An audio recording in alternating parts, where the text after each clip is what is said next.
Bollywood silver screen presenting black panther. ये कहानी शुरू होती है आज से हजारों साल पहले, जब धरती पर वकांडा देश से एक मीटेरॉइड यानी कि उल्कापिंड टकराता है। ये उल्कापिंड अपने साथ एक बेशकीमती धातु भी लाया जिसका नाम है वाइब्रेनियम। ये वही वाइब्रेनियम है जिससे कैप्टन अमेरिका की शील्ड बनी है। इस वाइब्रेनियम के चारों तरफ 5 कबीले बस गए जो हमेशा आपस में लड़ते रहे। पर एक दिन एक योद्धा को चीता रूपी देवी बस्त ने दर्शन दिए।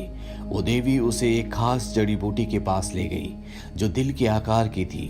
उस जड़ी बूटी को खाने के बाद उस योद्धा के अंदर सुपर ह्यूमन की पावर्स आई, साथ ही जिंदगी को सही तरीके से जीने का ज्ञान भी। और इस तरह से वो सम्राट बन गया, वकांडा का रक्षक। वो इस दुनिया का पहला ब्लैक पैंथर था। 4 कबीलों ने ब्लैक पैंथर को स्वीकार किया, जबकि जबारी नाम का एक कबीला उसके खिलाफ हो गया और पहाड़ों में चला गया। वाइब्रेनियम से वकांडा फला फूला, लेकिन वकांडा वासियों ने अपने आप को और वाइब्रेनियम को दुनिया से छुपा कर रखा। दुनिया उन्हें एक कबीला समझती है, जबकि पूरी दुनिया में सबसे एडवांस टेक्नोलॉजीज उन्हीं के पास होती है। वक्त आता है सन 1992 का, जहां पर किंग टिचाका, जो कि अब वकांडा के नए सम्राट हैं, जो ब्लैक पैंथर भी हैं, वो कैलिफोर्निया अपने भाई के पास जाते हैं। दरअसल उन्हें पता चल गया होता है कि उनका भाई वकांडा से वाइब्रेनियम को चुरा कर दूसरे लोगों को बेच रहा है। हालांकि किंग टिचाका का भाई निजोबू इस आरोप से मना कर देता है, लेकिन उसे ये नहीं पता होता कि उसका जो बेस्ट फ्रेंड है वो किंग टिचाका का जासूस है, इसीलिए वो पकड़ा जाता है।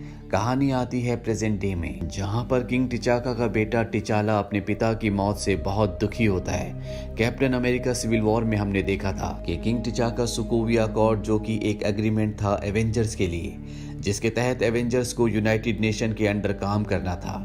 जब उसके ऊपर भाषण दे रहे होते हैं तभी एक बॉम्ब ब्लास्ट में उनकी मृत्यु हो जाती है और अब उनका बेटा टिचाला ही उनकी गद्दी का वारिस है। वो वापस वकांडा आ जाता है, जहां पर उसकी एक्स लवर, जिसका नाम नाकिया होता है, जिसे कुछ लोग पकड़ कर ले जा रहे होते हैं, उसे उन लोगों से छुड़ाता है। दरअसल नाकिया ने ऐसा जानबूझकर किया होता है, वो एक मिशन पर होती है।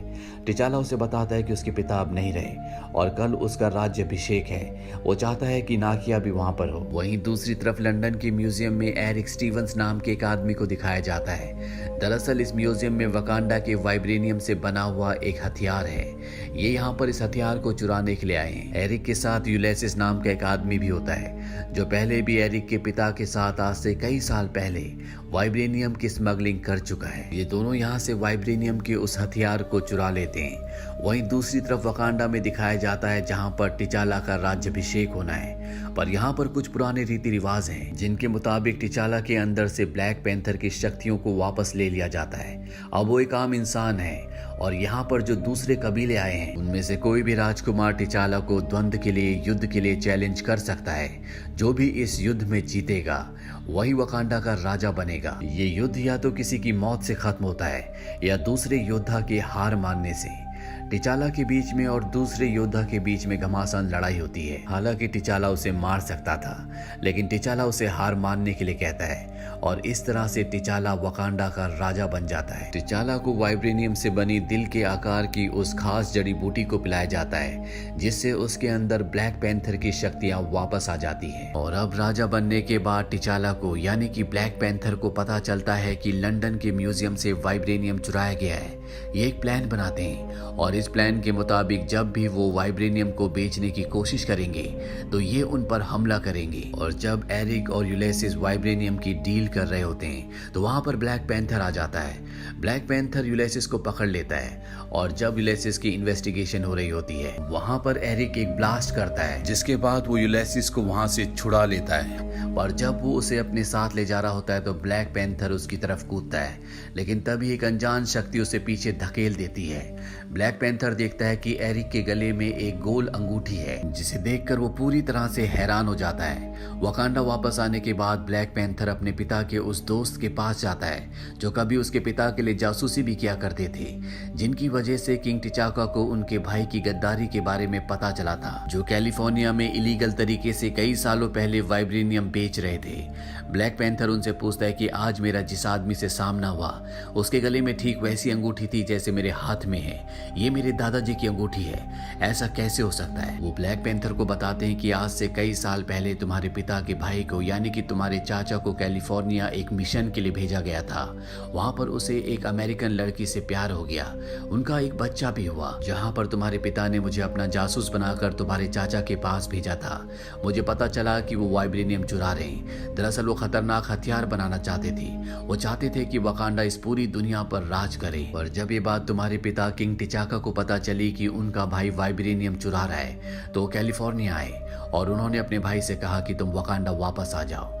तुम्हारे पिता का भाई मुझसे बहुत नाराज था, उसने मुझ पर गन तान दी और मेरी जान बचाने के लिए किंग टिचाका ने अपने भाई को मार दिया। पर उनकी मौत के बारे में कभी किसी को नहीं बताया गया। उनकी मौत के राज को हमेशा राज ही रखा गया। उनके बेटे को हम वहीं छोड़ कर आ गए। वहीं दूसरी तरफ एरिक को दिखाया जाता है, जो यूलिसिस से, जिसे उसने जेल से छुड़ाया था, उसे कहता है कि मैं वकांडा जाना चाहता हूँ। यूलिसिस कहता है वकांडा कोई भी नहीं जा सकता।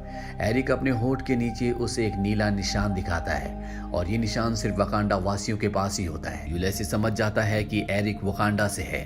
वो वहां से भागना शुरू करता है, लेकिन एरिक उसे मार देता है और वकांडा आ जाता है, जहां पर वकांडा के बॉर्डर पर वो उन्हें यूलिसिस की बॉडी देता है। इसके बाद एरिक को किंग टिचाला यानी कि ब्लैक पैंथर के पास लाया जाता है। ब्लैक पैंथर को पता है कि एरिक ही उसके चाचा का बेटा है और वो भी एक वकांडा वासी है। एरिक उसे कहता है कि मेरे पिता को तुम्हारे पिता ने धोखे से मारा और इस गद्दी का असली वारिस मैं हूँ। वो ब्लैक पैंथर को युद्ध के लिए ललकारता है। वकांडा के रिवाजों के अनुसार जो भी इस युद्ध में जीतेगा वही वकांडा का राजा होगा। अब युद्ध से पहले किंग टिचाला के अंदर से ब्लैक पैंथर की शक्तियों को निकाल दिया जाता है। इसके बाद एरिक और टिचाला के बीच में घमासान युद्ध होता है। इस युद्ध में एरिक की जीत होती है। वो टिचाला को बहुत बुरी तरह से जख्मी कर देता है और झरने से नीचे फेंक देता है और इस